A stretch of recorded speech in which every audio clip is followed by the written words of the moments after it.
ክቡር የጠቅላላ ጉባኤ ፕሬዝዳንት፣ የተከበሩ የተባበሩት መንግስታት ድርጅት ዋና ጸሐፊ፣ ክቡራትና ክቡራን፣ ክቡር ፕሬዝዳንት ፊሊሞን ያንግ የ79ኛው ጠቅላላ ጉባኤ ፕሬዝዳንት ሆነው ስለተመረጡ ለእርሶና ለአገሮ ካሜሮን ደስታዬን እየገለጽኩ ውጤታማ የሥራ ዘመን እንዲሆንልዎት እመኛለሁ። በተጨማሪም የ78ኛው ጉባኤ ፕሬዝዳንት ክቡር ዴኒስ ፍራንሲስ ስላሳዩት አመራር ላቅ ያለ ምስጋና አቀርባለሁ። አገሬ ኢትዮጵያን ወክዬ በዚህ ታላቅ ጉባኤ ንግግር በማድረጌ የተሰማኝ ከፍ ያለ ክብር ለመግለጽ እወዳለሁ። Mr. President, as a country that was one of the 51 founding members of the United Nations, Ethiopia is a strong proponent of effective multilateralism centered on the United Nations. Ethiopia views with grave concern the challenges of the United Nations facing in discharging its role in peace and security and socio-economic development. Nevertheless, ensuring readiness and capability of the United Nations to resolve global challenges has been a generational quest. 5 years into the establishment of the United Nations, in the year 1950, 74 years ago, Ethiopia, in its policy statement, stated to this august assembly, I quote, "We are filled with anxiety concerning the surprises which the future may hold in store. Fears that the United Nations may be called upon to face events even more serious than those of the present time, and that such problems may greatly exceed its power and capacity." End of quote. That future is now, and that future is the present. We are faced with persisting peace and security challenges across the globe. There is a devastating existential threat emanating from arms race, extreme poverty, inequality, and climate change. At the same time, global commitment to the Sustainable Development Goals is receding, and the debt crisis in developing countries is worsening. Furthermore, our constrained ability to manage the emerging multipolar world carries the risk of undermining multilateralism. As envisaged, the United Nations is called upon to face challenges that are proving to exceed its powers and capabilities. It is our view that collective security will be realized if states are able to exercise their authority and carry out their responsibilities to safeguard their national security. The conventional dictates, including peacekeeping missions, can deliver the desired results when we prioritize support for national efforts and capabilities. We must therefore at all times preserve the sovereignty and political independence of states as the foundation of effective collective security. We also call for greater economic and security cooperation among member states, which is pivotal to empowering national institutions.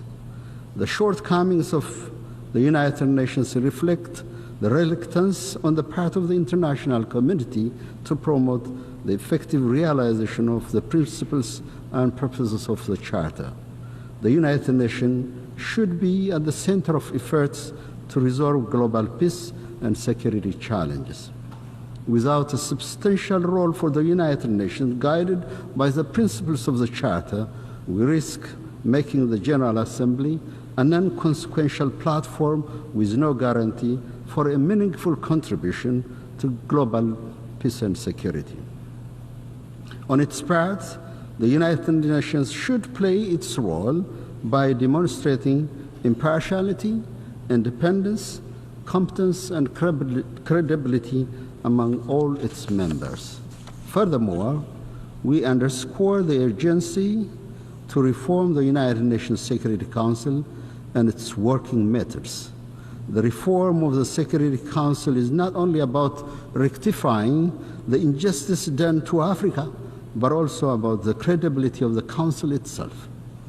The impacts of Africa's exclusion on the Security Council's inability to discharge its cardinal responsibilities manifest in its disproportionate focus on internal affairs of African affairs. In addition, the Council's lukewarm attitude toward regional solutions and the implementation of measures detached from reality on the ground are results of Africa's non-representation. We therefore call on member states to commit to prioritizing Africa's representation in both categories of membership of the UN Security Council with all rights and prerogatives as articulated under Africa's common position. There is no shortcut or half solution to this long-standing quest for equality. Mr. President, the African Union has designed Agenda 2633 as the blueprint for the continent's development. The agenda is being implemented in synchronization with the UN Agenda 2030. The fact that the SDGs are off track mostly due to lack of financing is a source of concern for Africa. The compounding debt crisis also requires urgent and sustainable solution. Therefore, those member states with impact on global financial institutions should make the necessary financial resources available. On its part, Ethiopia has been consistent in its effort to achieve these development goals. In parallel with resolving a complex security challenges through an African Union-facilitated peace process, Ethiopia has redoubled its effort to forge peace and development. We are making progress in poverty eradication and realizing people-centered development. We introduce transformational shifts to our monetary and economic policies and to advance our digital infrastructure. We are confident our development path will bring about a great benefits to our people. We call on all actors in development finance to work with us with a sense of solidarity and cooperation to navigate the challenges of reform and attain sustainable economic growth and development. Mr. President, I have the distinct pleasure to announce to this Assembly the milestone the Nile River Basin has achieved this year. The Cooperative Framework Agreement of the Nile River Basin, CFA, is poised to enter into force with a required number of ratifications. The entry into force of this first ever Nile Basin-wide treaty, the Cooperative Framework Agreement, will pave the way for sustained cooperation and shared growth across the entire river basin.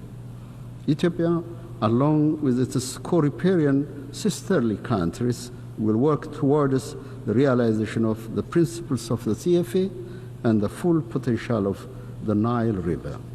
Furthermore, the Grand Ethiopian Renaissance Dam is generating electricity, responding to the energy demands of Ethiopia and the Eastern African region. It is our sincere hope that the remaining riparian countries will join the CFA and play a constructive role in ensuring equitable and reasonable utilization of the Nile River. I'm also proud to announce to this August Assembly that the Ethiopian Green Legacy, the notable initiative of Prime Minister Abiy Ahmed, saw the planting of 40 billion seedlings within 5 years, increasing our forest coverage from 3 to 24%. This stands as a substantial goal contribution to the absorption of greenhouse gas and a tangible measure against the adverse impact of climate change. Based on its long-term low-emission development strategy, Ethiopia is also on the path to sustainable energy transformation by developing and transitioning to non-fossil fuel energy sources. Such efforts must be supported by the full activation of the global commitment, especially through the provision of adequate climate financing. Mr. President, maritime insecurity in the Red Sea and the Indian Ocean is a source of great concern for Ethiopia.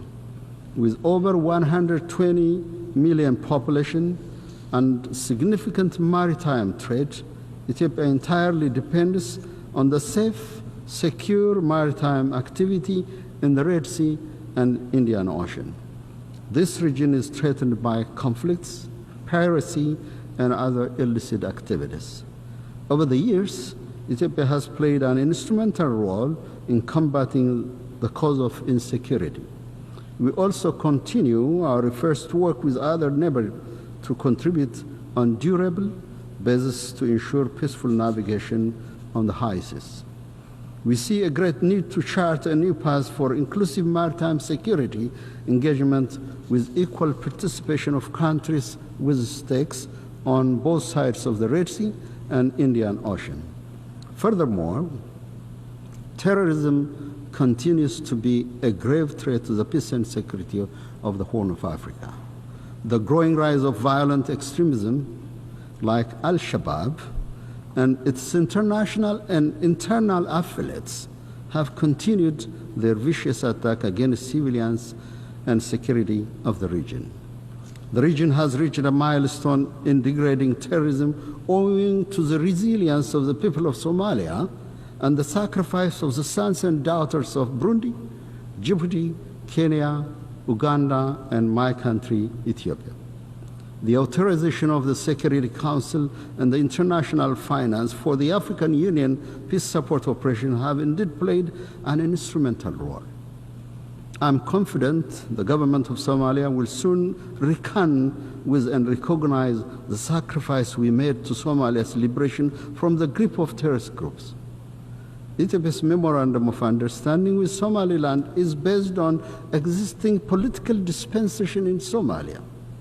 Our objective is shared growth and prosperity in the region. Similar agreements have been concluded by other states, and there is no reason for the government of Somalia to incite hostility that obviously intends to cover internal political tensions. I therefore reject the unfounded allegation leveled against my country. Ethiopia's name can never be associated with any one of the allegations. I rather call on the federal government of Somalia to join hands to eliminate terrorist groups that are causing chaos and mayhem on the people of the region. The recent maneuvers of actors from outside the Horn of Africa region undermine these efforts. Nevertheless, Ethiopia will not be deterred from its resolute commitment to combating terrorism. We therefore call upon these actors to immediately stop their reckless actions.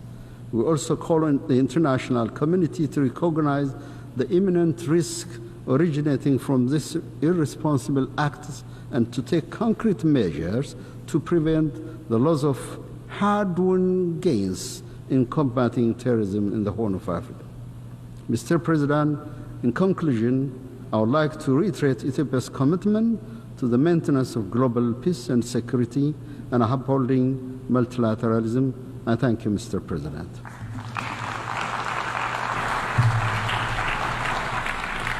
I thank the Minister for Foreign Affairs of Ethiopia.